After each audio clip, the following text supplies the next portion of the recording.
Hello there. Good morning. Welcome to another edition of Knocks to Nuggets. My name is Oluwayomi. It's such a joy to come your way this beautiful Monday morning. How was your weekend? I'm sure you had a good time and I hope you rested as well. So, I'm not going to take a lot of your time before I bring up the speaker because I know it has so much in store for us today. We are continuing today exploring the world of work that we started last week, Monday. So if were not on the call last Monday, please help on to our YouTube channel, Knocks to Nuggets, or even just scroll down this Facebook page and you'll be sure to see it. So my guest this morning is a strategist, is an expert in corporate governance, is a change management expert, is a coach, is an HR strategist, is a performance management strategist, is a learning and performance management coach. He's a father, is a husband, is a friend. Ladies and gentlemen, please receive with me to the Knox to Nugget platform, Babatunde Bamgboye. Always a joy to have you. Always a joy. Thank you so much for being here. Thank you for your time. Thank you very much, Ma. It's an honor again to be here, and we trust I will be a good boy today. Yes, I'm sure you will. Last week was awesome. Last week you were a good boy, so today will be a very, very, very good boy. Thank you so much. I know last week you said a lot of things and got a lot of us thinking. And I remember talking about the three C's: overwhelming complexities, tremendous competition, accelerated change. And the fourth C, exponential convergence. In talking about the world of work, you landed on talking about asset. We had two more to go. So I'm just going to let you go right on right now as you continue on our discussion exploring the world of work. Over to you, Babatunde. Thank you very much. Like you rightfully said, I mentioned three things that I felt were very important if we are truly going to explore the world of work. We talked about assets. We looked at assets are intangible or tangible assets. I looked at intangible assets as your core gifts, your strength, the things that you bring to the table that can in some way produce future earnings for the organization.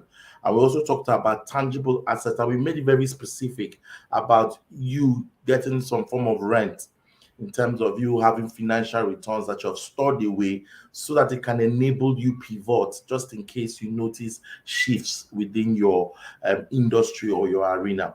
So today we're going to look at the very second one, which is very important as well, which is aspiration. So we're going to be looking at aspiration and value. And we know that perspiration enables aspiration. Perspiration, which means that the ability for you to ensure that the rubber meets the road, to ensure that you are going the extra mile, is what enables whatever it is that you have on the inside of you, all right, to be able to add value towards the organization. And when we also talk about aspiration, we're talking about your own career goals. What is your own big picture? James Russell Lowell said something in his poem called Life. He said that life is a leaf of paper white whereon each one of us may write. He said, a word or two, then comes night. He says, greatly begin, though thou have time, but for a line be that sublime. Now, this is this last part. He said, it's not failure, but low aim that is crime. So when we talk about aspiration, failure is not the problem because failure is opportunity turned inside out. The question is that what's your own big picture? What's your career goal? What's your vision? George Banner, in his book, The Power of Vision, he defined vision as foresight. He said vision is foresight based on insight with the benefit of hindsight. I'll say it again. It is foresight. What do you see? It is insight. What do you have? And with hindsight, your experiences that has formed you. And I think this is very important. So let's quickly break this down. What I mean by aspiration. So the first thing that I think is important for every single person, especially in this world of work, is to clarify your way. is to clarify your way. And by clarifying your way is because one of the key things that we mentioned the last time is to answer the question, why are you walking? When you understand why you walk, what happens automatically is that you will step off the treadmill of life and you can take back your life. So you're not saying, thank God it's Friday. You're consistently saying, thank God it's Monday. So you're not counting your days. You're making every day count because you understand that 3/4 of our lives is spent in the workplace. You need to ensure that there is meaning that you're deriving from what you are currently doing. If whatever you're doing is not aligning or is not enabling you achieve your goals, then it's a problem. In other words, you're just wasting your life and wasting your time.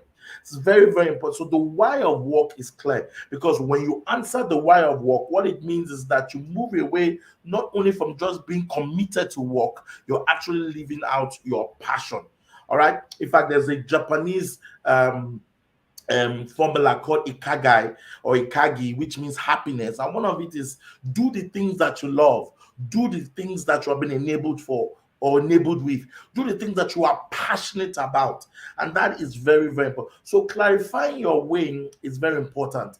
And for you to clarify your way, there are 4 things that I feel that are important that you need to think about whether. So this is for anybody who is, whether you're in mid-career, you want to make a mid-career transition, or whether you are in career right now and you're asking yourself, let me make sense of what I'm currently doing. Or you're right now, you're out of work and you're thinking about going back to work. These are the 4 things that I feel that you need to think about in clarifying your way. So the first one is legacy. What do you want to leave behind? What do you want to be remembered for? And this is very, very important. And you need to be able to situate that within your context. Exactly. Okay, I'm working for this XYZ organization, or I'd like to work for this XYZ organization, this particular industry. What legacy do I want to leave behind? What do I want them to remember me for? And that it's very important. So when I'm talking about legacy, I'm talking about for you personally, what are those outcomes you're thinking about?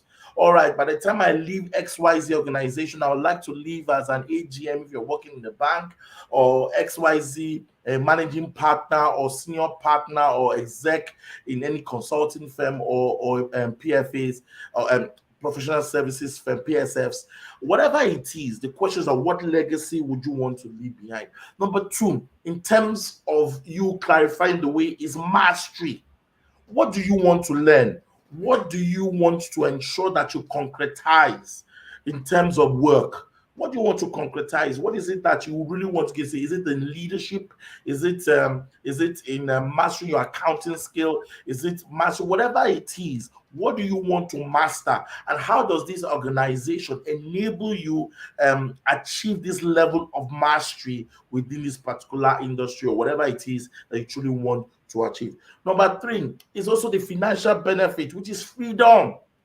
At the end of the day, do you think that you would have the kind of value, the financial freedom to be able to do whatever it is that you want to do, or you are able to pivot to any opportunity that you feel that you truly want to be? So these are the kind of questions that you need to ask yourself.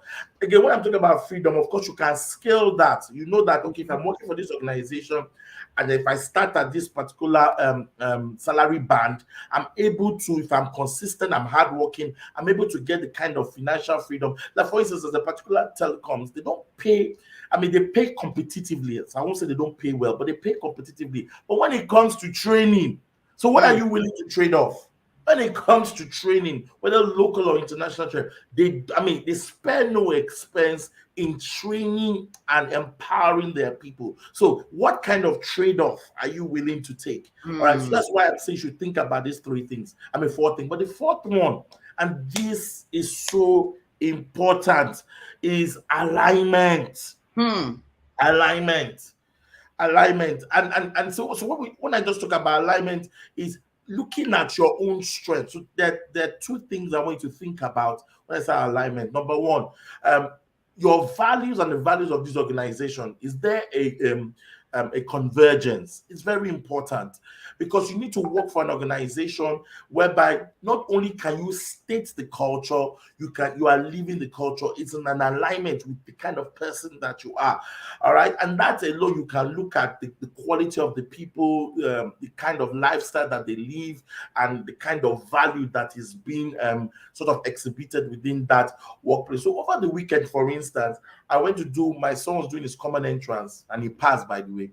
And we were in this particular school, and the level of organization was, I mean, it was out of this world. I mean, 8 for 8. And I mean, they finished around after 12. But the point was that everything was so organized. So somebody, I met a parent there, and the parent said that he was going to test something, that they can't be disorganized. I mean, so he waited till sometime mid-morning. He goes there and checks what maybe just wants to this or started to experiment. And he found out that the same level of tenacity and passion they started off with at to 8 in the morning, it was still the same level of passion. You could see that they are living the culture of this institution. So in fact, it sold us to this particular school. They lived their value. So imagine if you're working and you're trying to work for this particular organization. Those are the kind of things. So this person I was talking to happens to be a very senior HR, very senior HR person. He was headhunted to work for one of the leading banks, HR. And he said that when he went, that the first thing he wanted to do, he went to their headquarters and just said he was just going to do mystery shopping. He just went around inside the bank and he said, no, no, no, no, no, no, no, I'm not working here. He eventually goes to another bank and works. But he said because he found out that his values and the value of this organization were not going to meet. Number one, now, don't get me wrong. I mean, he had the privilege to make a decision like that Yeah. because of his level. But Mm-hmm. again, like I said, determine that as you grow in your career journey. But the second thing in terms of alignment, right? So if this first one is not a tick of the box, the second one is very important. The second one in terms of alignment would be look at your own strength, your own core competence, and ask yourself, how does your own core competence, right, align with the capabilities of the organization? I mentioned this last week, and this is based on research. I went again to just to ensure that my thinking was in alignment with the body of work out there. And I'm telling you, this is from HBR, from Harvard Business School, from SHRM, and this is the argument. You listen. I'll ensure that your own core gift, and I mentioned this last week, that because if your organization is focusing on speed or agility, it has to be your own core competence. Or True. else what will happen is that the organization will see you and feel that you're not mirroring exactly what we want to exhibit. Mm. Remember, one of the things that organizations are seeking for is that they want to ensure that stakeholder expectation, whether they're shareholders, institutional investors, regulators, and their customers, they want to ensure that their expectations can be seen in employee action.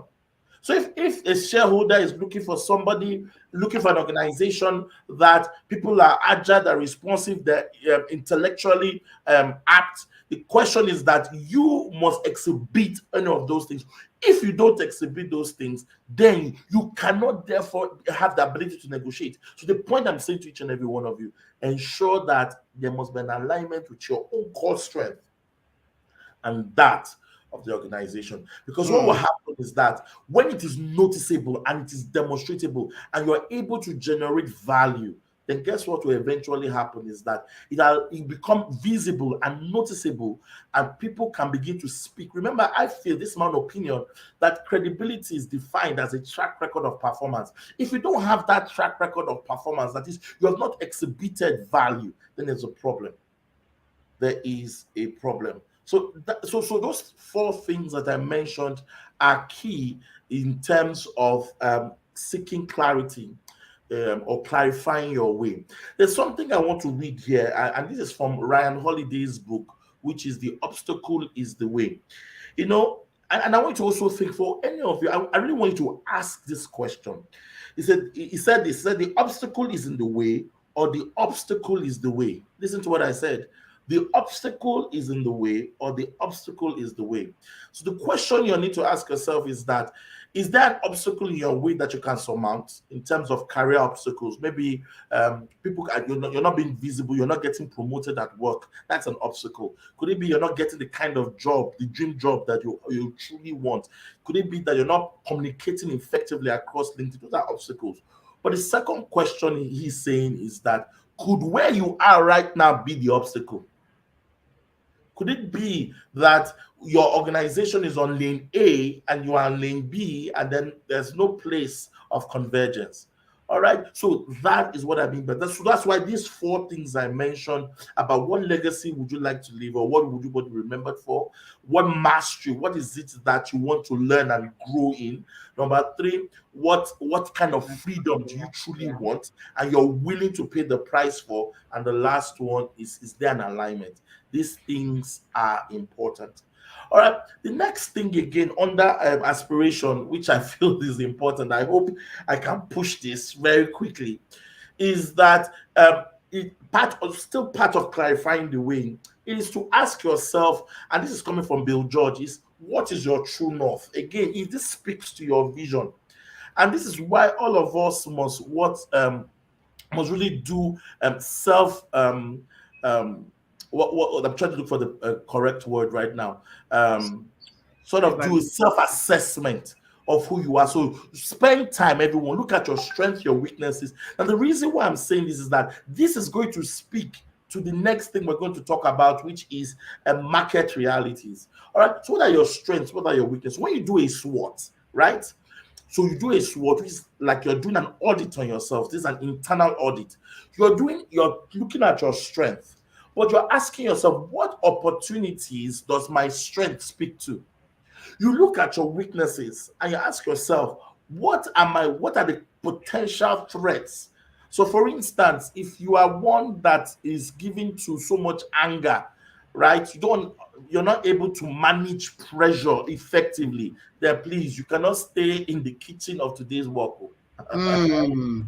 You cannot stay. I'm telling you, because there's so much. Because remember, the world of work has completely changed, and because of disruption that has been, because of the fast track of what COVID has done on today's climb, a lot of organizations are trying to figure out how to birth the ship in a very safe harbor. So they don't even know where they're heading to. That's the truth. A lot of organizations are still in the dark, trying to feel their way through. Because whether we like it or not, we are living with COVID. There's no more post-COVID. We're living Mm. with COVID. That is our reality now. So organizations are trying as much as possible to ask themselves, what can we do quickly and more responsively? So that means there's going to be a lot of pressure. There's going to be a lot of acceleration. So if you're not ready to stay in this kitchen,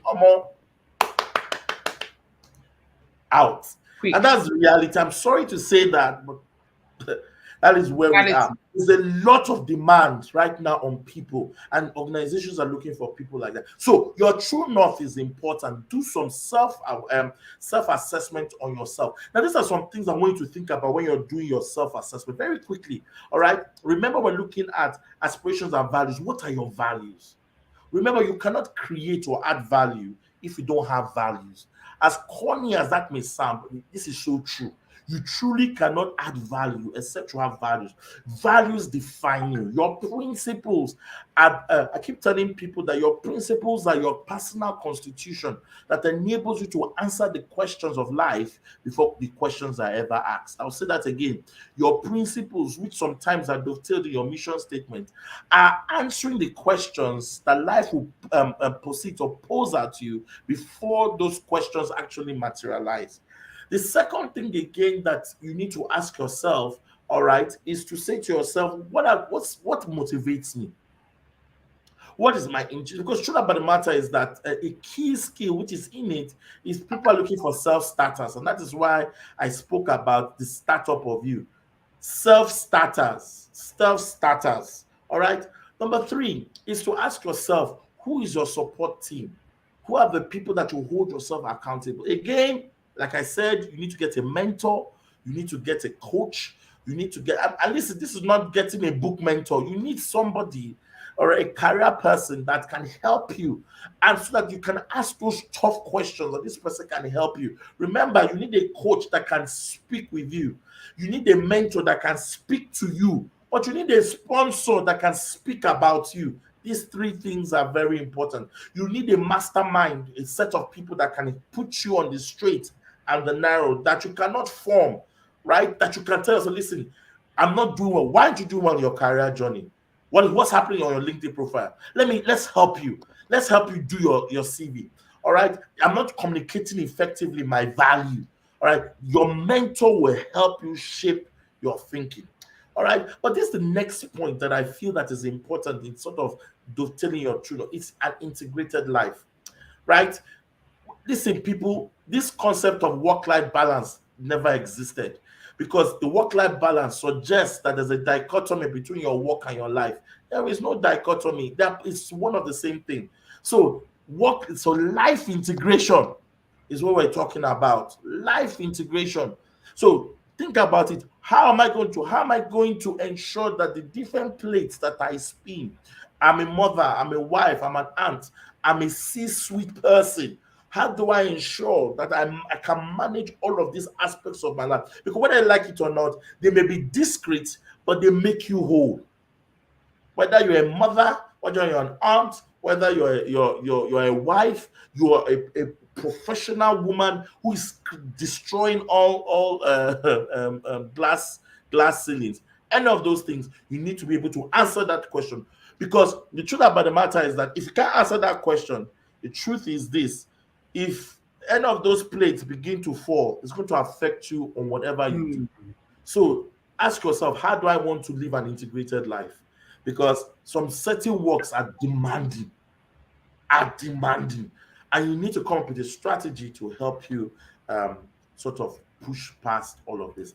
So I need to mention one more last point. Okay, in aspiration, I feel that leadership is not about title. There are no titles with leadership. All right, Mhm. and this is very important. So everybody needs to think like a leader, think and act like a leader. I call it the founder's mentality. You need to have a founder's mentality, which I'm actually saying is that you need to just be an entrepreneur. All right, which is very important. So with that being said, remember, and I'm just quickly going to just shift to the last point, which is market reality. Market Please, reality. yes. So I'm going to use this to talk about market reality, but still under aspiration. Truth about the matter is that we are living in uncertain times.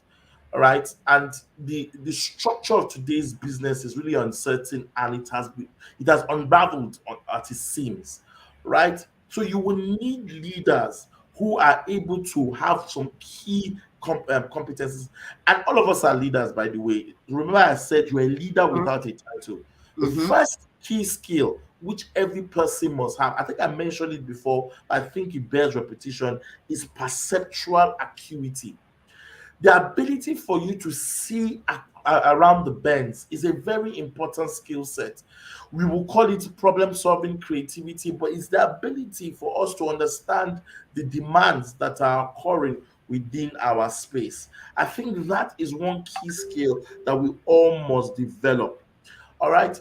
Another key skill that you need to develop under aspiration, because you have to aspire to have this kind of skill, Mhm. is Mhm. what it's to have the following mindsets. The first mindset I think is important is the ability for you to see opportunities in a time of uncertainty. The ability for you to see opportunities in the time of uncertainty. And that's very important. And what that mindset really is called, I call it the abundance mindset.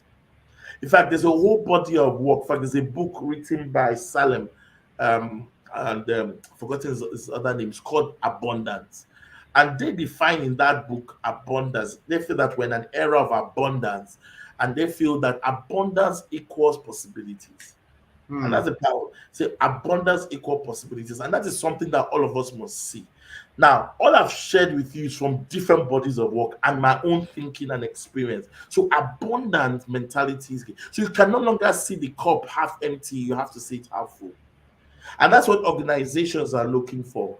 They're looking for individuals that have the ability to say, you know what, I see constraints and opportunity to tinker and tweak whatever it is there. So when you say constraint, you should be excited because it's an opportunity for you to sort of break it down and sort of come up with something very beautiful.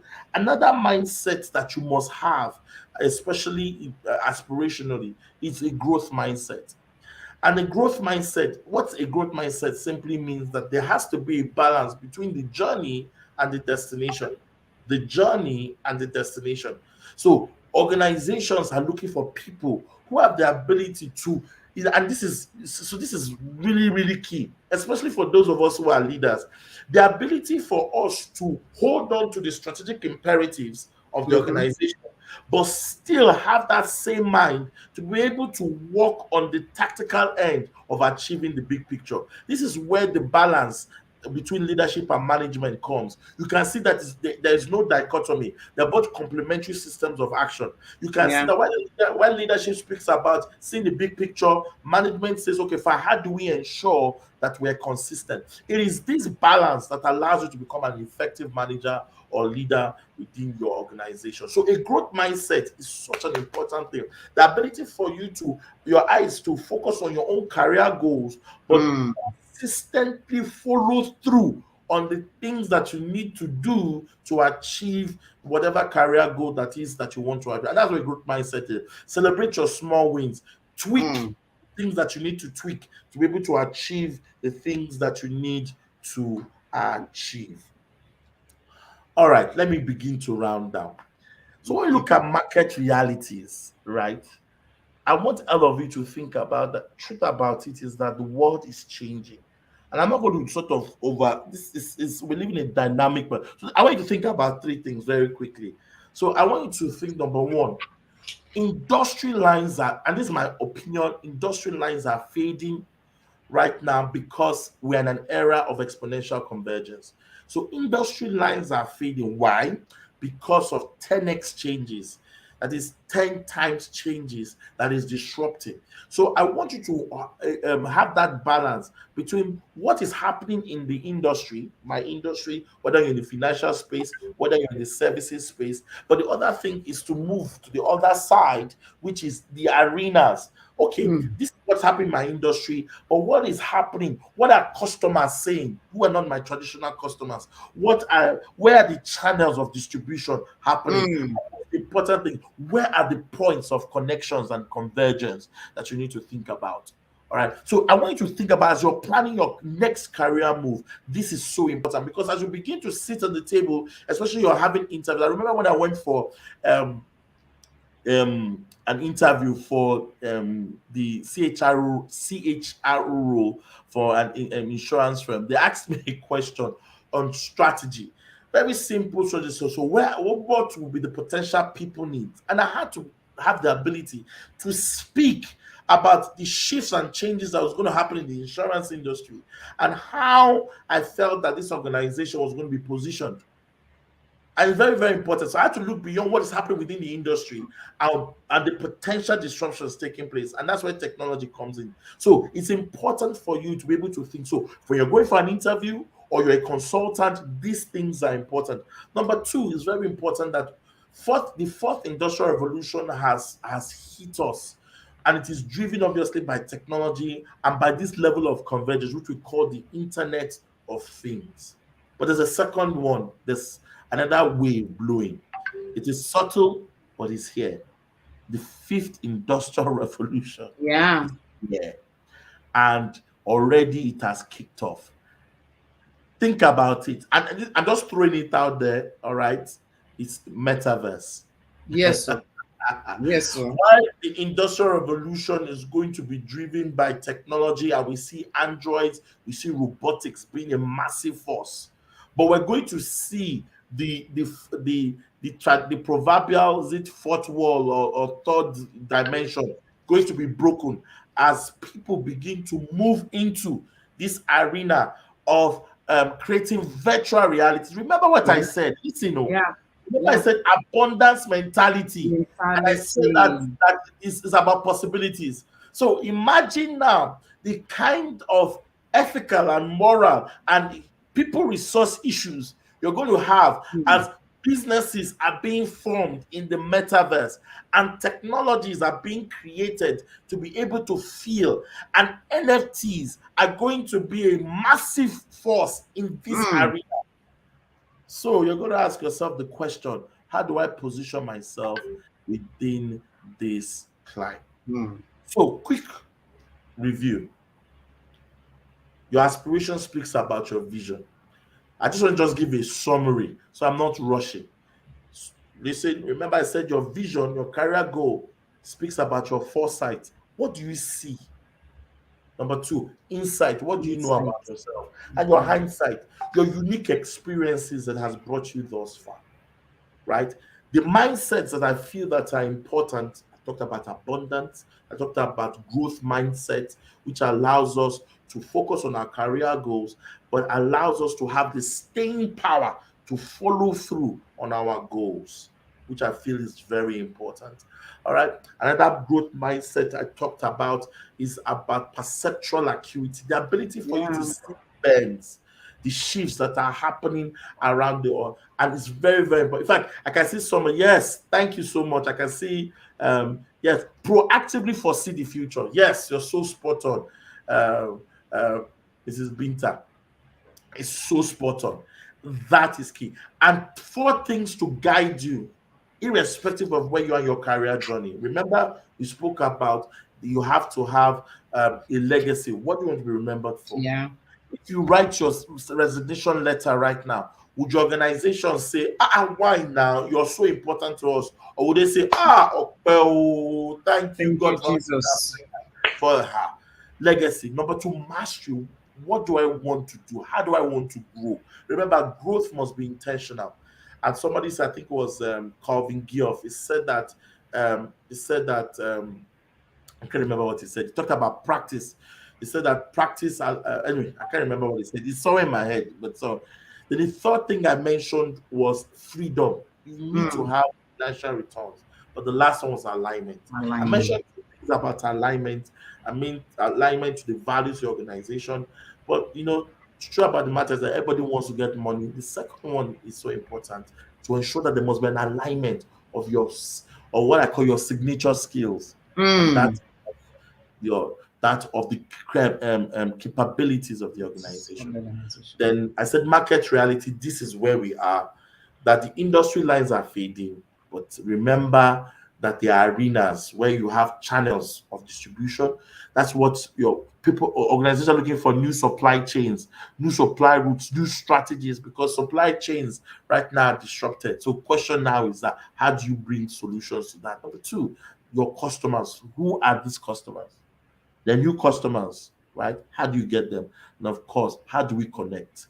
All right, where's the place of convergence? And we spoke about the fourth industrial revolution, which we are living in right now, or the fifth industrial revolution, which is already forming. So remember, perceptual acuity, know what is happening around the bend. Thank you very much. Any questions? Wow. Thank you so much, Tunde. Thank you so much. You've given us so much food to chew on. This is not meat now. This is bone. When it is meat, this is not meat. This one is bone to sit down and crack. But the truth is this: there are facts confronting us today. Whether you are in career or in business, Yeah. they confront us. Even if you are in business, Mm. you need to see beyond the bend. Yeah. Even if you are in business, you need to understand this fifth industrial revolution. And it's right here. It's no longer in the future. It's actually here. It's Yes. seeping in by the day. We're seeing it in movies as a play. It's coming to reality. Yeah. Yeah. Some things Like that we are seeing as in movie and looks like abracadabra. They are testing what they want to practice, and they're actually doing it already. The aim of all of this is to get all of us tuned in to position ourselves that will not be left behind. Thank you so much, Tunde, for your time. Thank you for it's so an much honor. information you have brought to the table. I don't take it for granted, but trust me, I will be back. Yes, like Arnold Schwarzenegger. I will be I back. will be back. Trust me. Thank you Thank you so so much. much. Thank you for Have a having me. Thank you very I much. appreciate. Have a glorious month ahead. It's the last day of Thank February. yes, March will be so amazing. yes, so Thank you so much. thank you so God much, man. bless you. Wow, that was so much to chew on. I want to appeal to everybody on this call. Please, you haven't heard it, go back and listen. Listen again and again and again. I've taken notes, but I know I didn't get it all. I'm going to go back and listen again and again. Yes, it was food, full course meal. Thank you, Tunde. Everybody is excited. Thank you. Perceptual acuity is profound and it's applicable to every area of life, of business. Thank you so much. And to everybody on the call, I appreciate you. It wouldn't have been possible without you. Thank you for throwing back those nuggets. Thank you for the feedbacks. Thank you for the comments. And March is here. March is the Women's Month. So in March, we have the International Women's Day. In March, we have the Mother's Day. And then in March, it's somebody's birthday. Ooh. So March is just going to be a lot of groove. It's somebody's birthday. It's Mother's Day. It's International Women's Day. It's going to just be an awesome month. As we go into the month, remember, whatever you can think, you can be, and you can have. Don't look down on yourself. You are too important to be ignored. You have all it takes. If you do not become your best self, you are denying us of the opportunity of having you.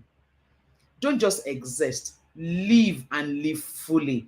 My name is Oluwayomi once again, and to everyone watching thereafter, thank you so much for your share of your time. Like I always say, like the video, share it, pass a comment, let people out there know that there is something called Knocks to Nugget. And until I come your way next month on the 7th day of March, the International Women's Day. No, that's 8th is International Women's Day, but March starts it all. I look forward to seeing you then. Be good, be calm, stay blessed, and remember, together we win. God bless you.